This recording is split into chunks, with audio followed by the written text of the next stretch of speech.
are live on another slate of MLB DFS. And Dave, I got to tell you something, man. I think I got to put football to rest. Can you take a possible guess why I want to put football to rest? Well, I'm going to guess it's the suspension that was laid down today. No. It's not about the suspension laid down today. It's the fact that the Mets are actually going to be Oh, competitive come like September and October. If they don't blow this thing, which I don't think they're going to blow this thing this late, like this team is good. Um, I'm not going to watch football, man. I'm really going to be locked into the MLB.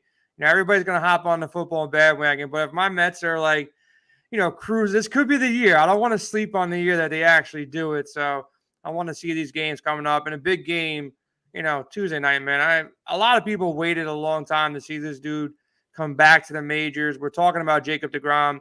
He's the only guy, like, if you love baseball or don't like baseball, I think you can watch.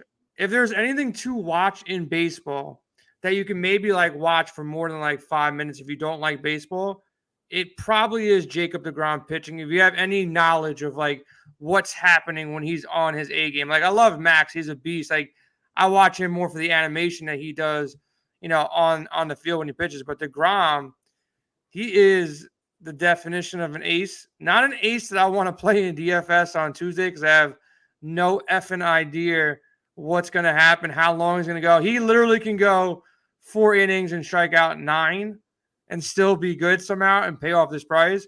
Or he can go like 5 innings and lower pitch count, not as many Ks.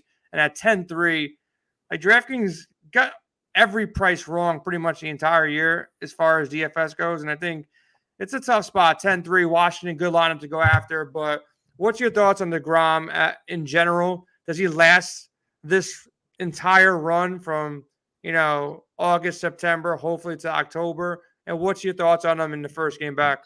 well, I got another good buddy that's a Mets fan as well. And one of the things he said to me, and I think it's interesting, is, hey, if he feels anything, he's out. And he's saying because it's a free agent year, he's not going to risk it for a big contract. But I have the other opinion. I think he's a guy that's going to understand that loyalty might reward him with that big contract. I think he's going to bulldog it. I think he's going to find a way, and I think he's going to get through the rest of the season and look great.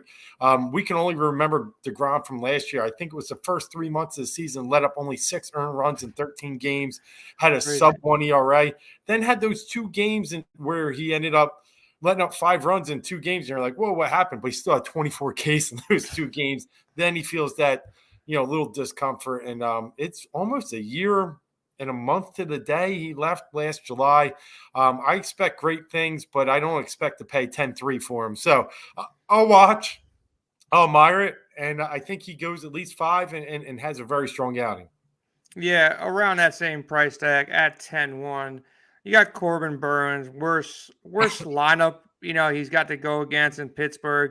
He's probably going to mow down these Pittsburgh Pirates, but things do happen. He's pitched 13 innings against them, 15 Ks, 3 earned runs. He is still pitching great. Kind of shocked today, I'll be honest. On a computer, bouncing around all day. I did not think Hader was going anywhere. I know he struggled a little bit, but the Brewers are in it. To take one of your biggest pieces, what does that send a statement? Are they just giving the Central to the Cardinals like, hey, we don't got this? Like, Hader's gone. We're preparing for next year, even though we have ace upon ace upon ace in this pitching staff and only have to get through one team, which is the Cardinals. They deal Hader. Thoughts on that, and then thoughts on Corbin Burns versus the Pirates tomorrow? I actually love what the Brewers did today with Hader. Listen, you had a year and a half under control left with him. He was going to go to arbitration this spring, the summer, whatever, fall, whenever they do it. And he was going to get about $16 million, which was going to put him in the top 3 or 4 for closers in the league. And then he had 1 year under that, and the Brewers were not going to pay him top notch. I do not pay closers top money. It's rarely ever worked. We had the problem with Papelbon. We've seen Kimbrel all around get those big contracts and not pay off. They got value back. Devin Williams is an absolute stud as a setup man, even on a better role than Hader. And one of the things they said about Hader, which I thought was interesting, is he refuses to go more than 1 inning. And it's kind of limited them in their playoff runs recently when they wanted to try and get 4 outs or something like that. So they just said, you know what, Devin will do it, and I'll go get the Padres closer. The only guy that was ahead of Hader, or he was one behind him in saves. They're like 29, 28. So I thought it's a good move. I do. I know it looks weird on the surface, but when you dive into the numbers, it was okay. As far as Burns, I'm with you. 13 innings, the 15 Ks, got all that. And on the road, let's look at Burns. 1.54 ERA or 1.57. Home ERA is 3. The only difference is at home, he gets a lot more Ks. He's had 5 10K games at home. I think he's had 1 on the road. So we're going to have to keep an eye on that, but I think he's a sharp play, and I like Burns tomorrow. Yeah, this pitching slate is stacked. So you can go a lot of different ways. Obviously, Burns in a great spot, but you can, for the most part here, you said it prior to hopping on the show, it's a loaded slate. You can throw a dart, and you can land on probably 5, 6, 7, 8 names on this list. You Darvish, man, this Padres team, they're going to get the energy of Tatis back one of these days. This pitching staff is legit. Juan Soto's still in the mix. We'll see what happens, when the trade deadline goes off. If anything comes late breaking news, Dave, and you're listening and you're watching it, just let me know, man. If it's to the Dodgers, we don't talk about it here, so you can save Agreed. that for later. But if it's to one of these other teams, hopefully the Mets, let's talk about it. But Darvish in a great spot, probably just as good of a spot as Corbin Burns, and Darvish has been bringing his A game as of late. This Padres staff is legit. McKenzie versus Arizona is in play. Gausman, I don't think I'm paying $9,500 when you got Darvish and Burns in front of him for not that much more. Gausman versus Tampa Bay still in play. No on Gilbert, no on Anderson, probably no on Javier, probably no on Tyon. I hate to say it, the next guy up is probably still Strider. That mustache, I still got something for the dude. He's priced right as well. But talk about that 9K range and, go all the way down to anybody like Strider that you do like in that 8K range.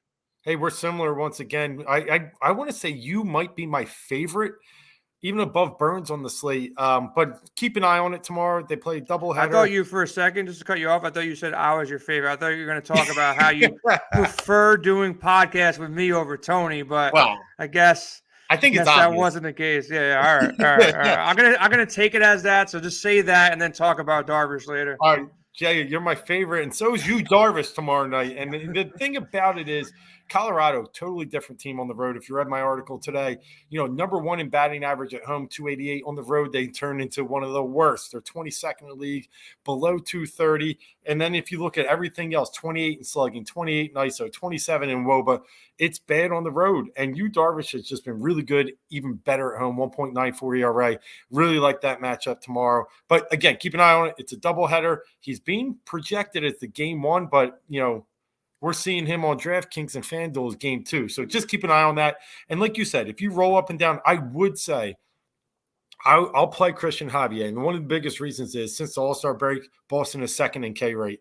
They're striking out 27% of the time. You saw they got rid of their catcher today. So that lineup's in a little bit of flux, no Devers. Martinez plays when he feels like it, might not be there tomorrow. So could have a high K game for Javier. So he's in play for me, and then it's Strider. Like you said, unfortunately, I was at the last game he pitched, and he went 6 innings strong against the Phillies, only let up a Schwarber, but put up 25.1 DK points in that game. So at 8,300, he's priced beautifully, and the Phillies are going with a bullpen game tomorrow. It lands almost a minus 300 favorite. So that 4 points for a win could come into play too. Yeah, so moving down the board a little bit, the ageless wonder, Adam Wainwright. If you catch him on his good games, there's been a couple here throughout the season.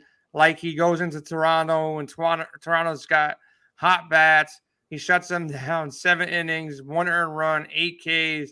Dude's a beast, man. He's priced too cheap in my perspective, $7,500. Didn't have an impressive start in his 1 start against Chicago. Kind of surprising. No Ks through 7 innings, 2 earned runs. He pitched well enough to hang in the game, but like I said, no Ks. But at 7,500, I think he's in play. You got Giolito if you got some courage against Kansas City. They're missing pieces. Giolito's due for a good game. One of these times, he's 6,800. I can see people playing him. And you're the Baltimore Orioles whisperer, so I want to get your take. You called out, who was it, Watkins tonight, whoever it was. He's looking pretty good right now. But Jordan Lyles, man, any love for Lyles riding this hot Baltimore team against Texas? He is 7,100. Or anybody else down here, if you got some courage to go even deeper, talk about it. No, I think Wainwright's a really nice play. I think you pick something out good there. 2.01 ERA at home. His splits on the road 4.5. That's where we saw Chicago earlier. So really a vast difference of a pitcher between home and away. A guy that's been on that mound, hundreds of times. Very comfortable there. So I do like Wainwright in this range. Lyles is it's interesting to me. Again, we point out that Texas really not that good of a hitting team outside of Seager. Semien has been a disappointment this year. So I could play Lyles, but there's too much on this board for me to go deep like we did with Watkins today. Only guy, way under there that maybe not was looking at earlier. Matt Manning, he's interesting. Detroit, not great. He's not great, but now Buxton didn't play tonight. Kepler's out. That Minnesota lineup has been hitting, but they just can't stay together. So you could get someone cheap in that 6,000 range. His ERA is 2.25. Had a couple okay games. Maybe he could get a surprise there around 6K. So that's the only other one. But I think you're on to something at Wainwright at 7.4, and I don't go much lower. Yeah, Wainwright, Giolito for me, probably pass on Lyles, but there's so much strength up top that if you don't get the guys both producing at least 20 points, I think you're going to be chasing points the entire night. Make sure you go to the Sharp app, download the Sharp app. It's free. All your sports betting needs, shows, articles, and all that kind of good stuff in the App Store for free. And then also make sure you check us out at windailysports.com.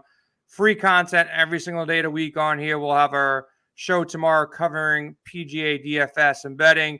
So much PGA content, MLB content every single day of the week. Season-long rankings will be up this week as well. It is close to draft season. Some people I know are doing best ball drafts. And hop in that expert chat. We're dissecting games every single day, 24/7, 365.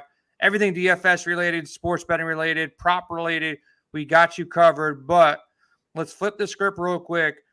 There's a lot of aces on this slate, Dave. A lot of them. So where are you starting with your stacks? It's probably the Braves. Again, mentioned earlier with the bullpen game. Painful to say that, right? Like it hurts just like a little bit when you say that, like a little bit. See that? Yeah, I felt it. I felt it. It's a shame. Kyle Gibson, he had a death in the family, so they weren't able to really piece something together. So he's missing his start. Going to go later in the week. So it's one of those games that's pretty big for the Phillies as they're trying to catch the Braves 1, 2 out of 3 last week. But I think it's a. I'm rooting for you. I really want the Phillies to win, man. Trust me. I love them right now. They're a good bunch of guys. Yeah. Well, they will be for these 2 days for you. But I think the Braves are a nice stack. And then we started. We talked about it last night. San Diego's going to be another team in play. Urena, not very good on the road. And I don't know who this guy is pitching for Washington tomorrow.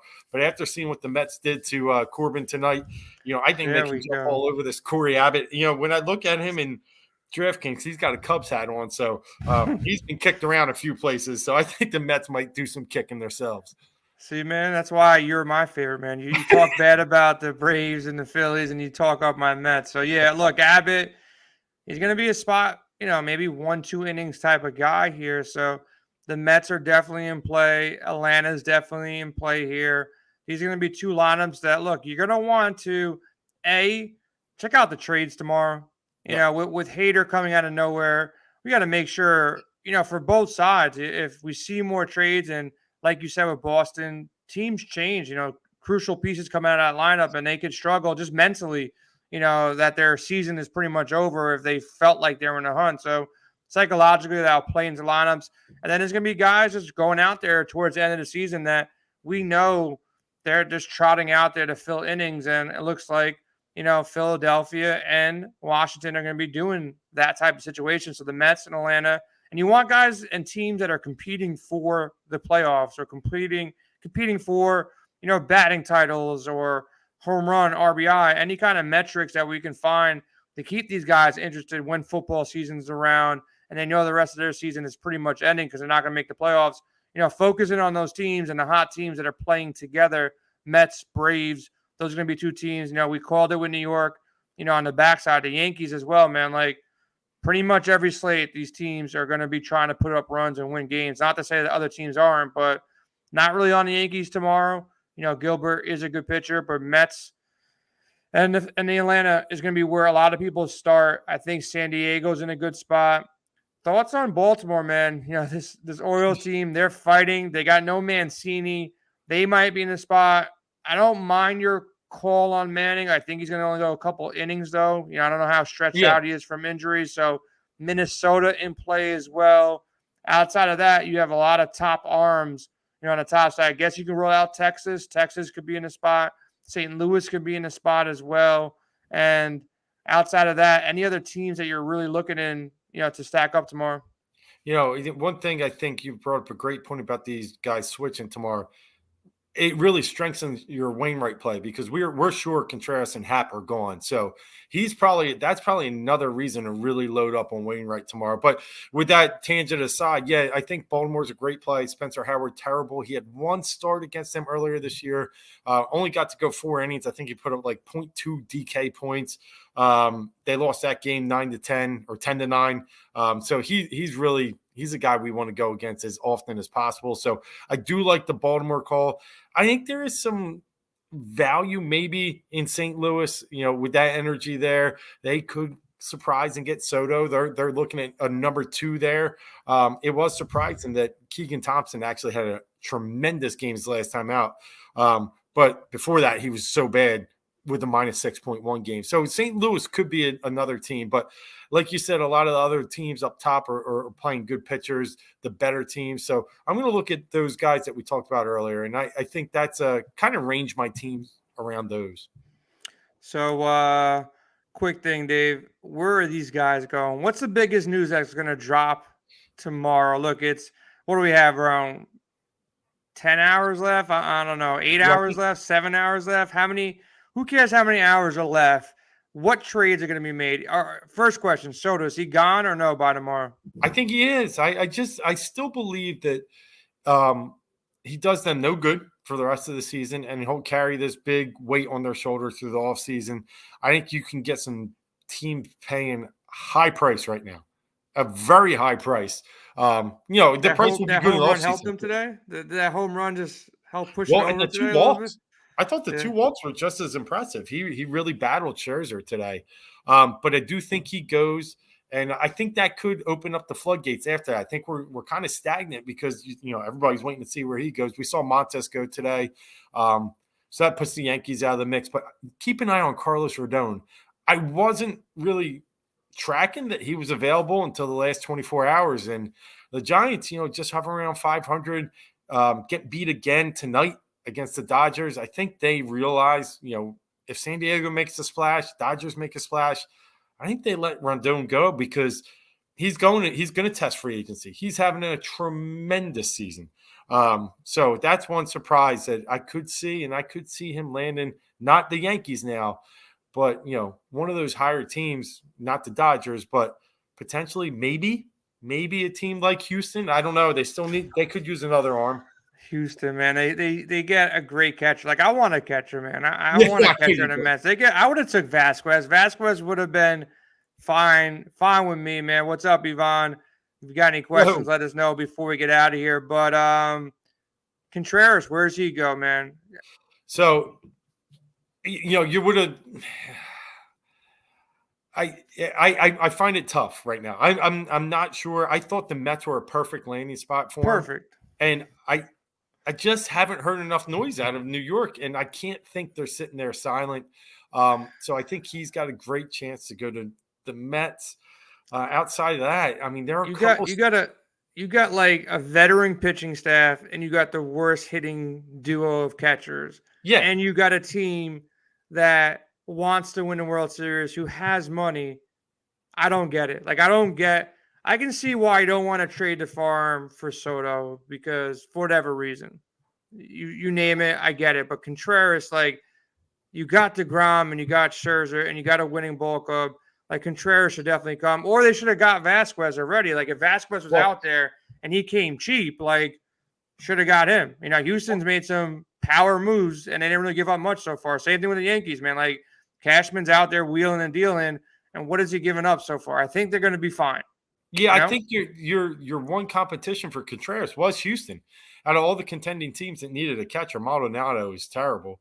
I just think, now that they got their man Vasquez, it just sets it up perfect for you guys. I really think that's where he's headed. The only concern we've heard out of Contreras is his ability to call games, but outside of that, he mashes. So I wouldn't have many mashes, and he's a great catcher. Like, I don't know. Yeah.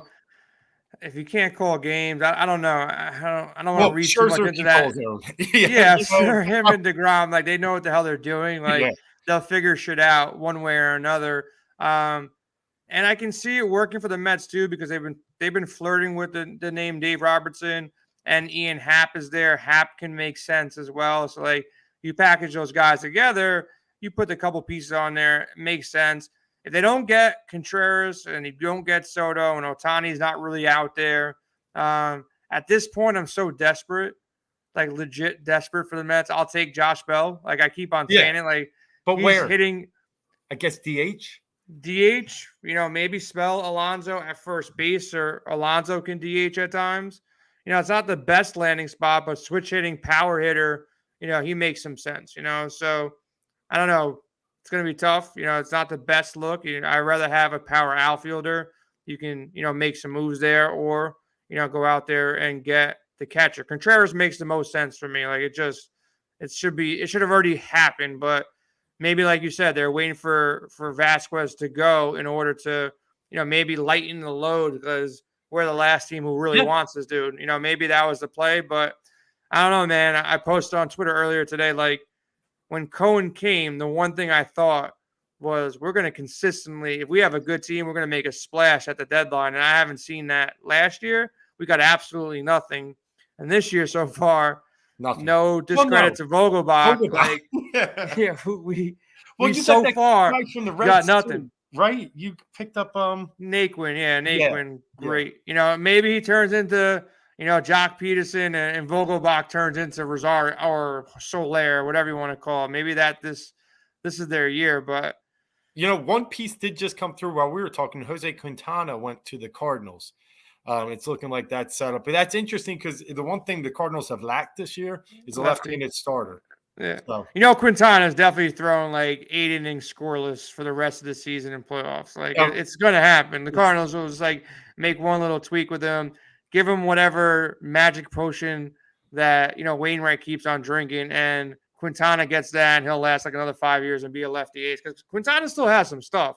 Like, he still strikes people out and gets through games. I played him in DFS, pretty much half the times he started, because he's always fairly priced. So I don't mind that move. I think it's actually a pretty good move for the Cardinals if they're looking for a lefty. So I hope they keep wasting their prospects so they can't go get Soto, and the Padres can't get him either. So I hate seeing the pictures of like Marte on the field today, like talking to him again. I get teased. They're playing each other. Like, they're out there talking. God knows what happens, but we'll see what happens tonight. Any last thoughts? Any shocking? Yvonne's asking us a question. Do we think Malley ends up somewhere tomorrow? Now, I'm going to say yes for the right price. This is a pitcher that probably pitches below his predictive measures. He's been a higher ERA than his FIP all year, so he has a lot of value out there. I think Tommy Pham went earlier today. We just talked about Naquin. I think the Reds are out there, turning this thing over. Obviously, they sent Castillo earlier in the week for the big package from Seattle. So I think if they can find the right partner, I think Malley definitely goes. I don't think they're going to give him away. A team like the Phillies could be, in play for someone like him. They're looking for a front-end starter after Zach Eflin hurt his knee. So I could see him maybe ended up somewhere like Philly, and it reminds me of a day we got a guy from Cincinnati, Kyle Loesch. So, yeah, we'll see. Last question for you, man. Actually, I got 2 more questions. Over under tomorrow, man. Over under how many trades actually happen from now, let's call it 11 p.m. Eastern on Monday to the trade deadline. How many people move via trade tomorrow? I'm going to say 10 is my over-under. I think there's a lot of bullpen arms that we're going to see eventually shake free right near the deadline. So I think we could see a couple big names and then a couple just fringe trades, just to shape some teams. So, yeah, I think 10. I think 10's my over-under, and I'd probably lean over, especially if Soto goes. I think the gate's open if Soto goes.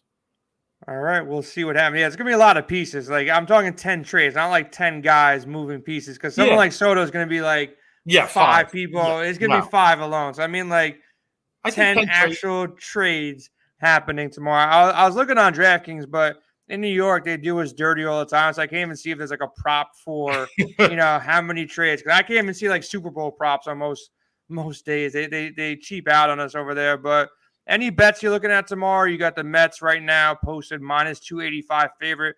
Find that kind of interesting. It's like higher than Scherzer was today, but they're going against Corey Abbott, so that's probably has something to do with it.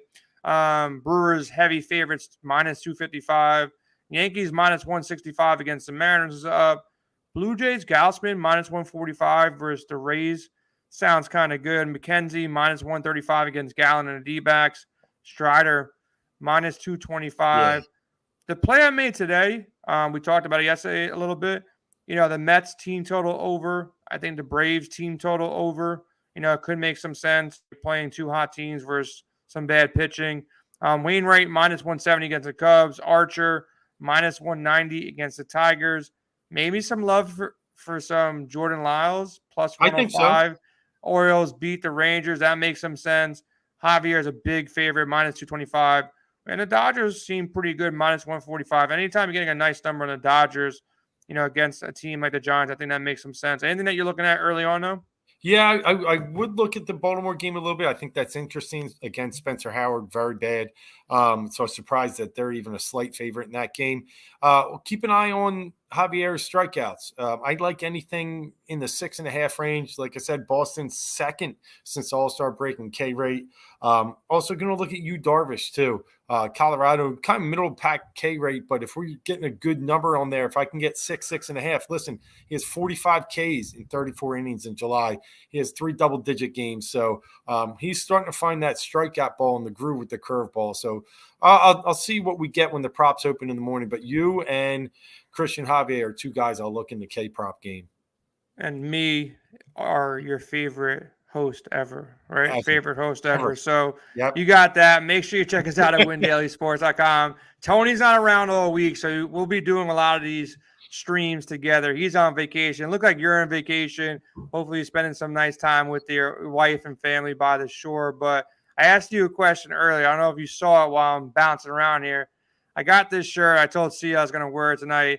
Got it sent for me from the Players Tribune. So what do you think it says on this shirt? I'm not going to – the mic's kind of in the way. Go quick back and forth. What do you think it says? Bet Crushers? Nope. I'll give you one more. I'll give you a couple more guesses to embarrass yourself, and then I'm going to show everybody what shirt's on because I told Sia I'd rock it today. Yeah, I'm trying to think from the Players Tribune. Bet overs?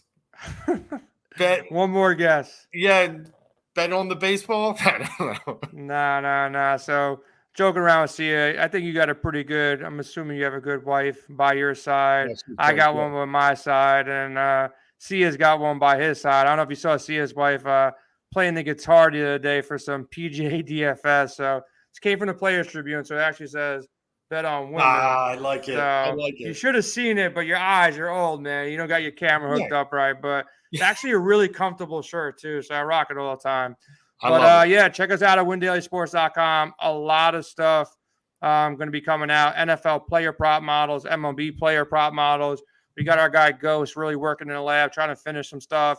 And Sticks is going to be working some special projections and rankings for NFL. Season-long rankings are coming along as well. So don't worry, Dave. The Eagles are coming to town, and they'll probably start winning some games. I don't know if you're going to make the playoffs, but they'll be winning some games. There's 17 games, so they'll win a couple of those out there. So 9 home. 9 at home. You got the over? You got the over Eagles team total? Or are they winning? Are they winning the East? Are you going to say it here first? No, I'm not. Well, you know Cowboys? What? Yes. Cowboys too good, huh? Eagles are winning Cowboys too good? No. Eagles are winning the East, and I'm only going to give you it for one reason, and it has nothing with handicapping.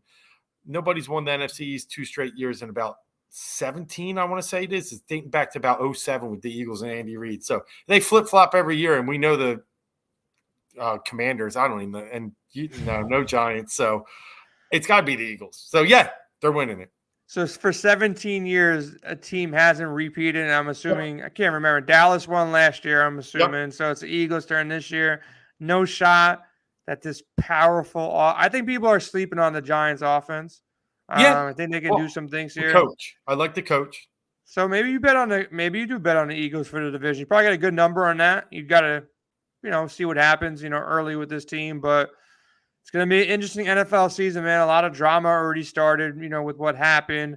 And then on top of that, a lot of big contracts, a lot of players moving around. So it's going to be interesting, man. Everybody thinks the Bills are going to go out there and do the thing, and Brady and Julio and a lot of different pieces moving around. But it's going to be injuries, man. There's going to be injuries this year that shake things up like it happens every single year. It's going to be one of the healthier teams that can survive the 17 games, that can be healthy for the playoffs.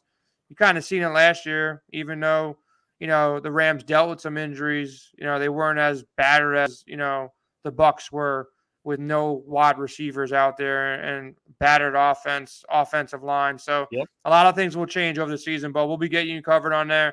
Dave, have a good rest of your night. We'll be back tomorrow with more MLB DFS and betting.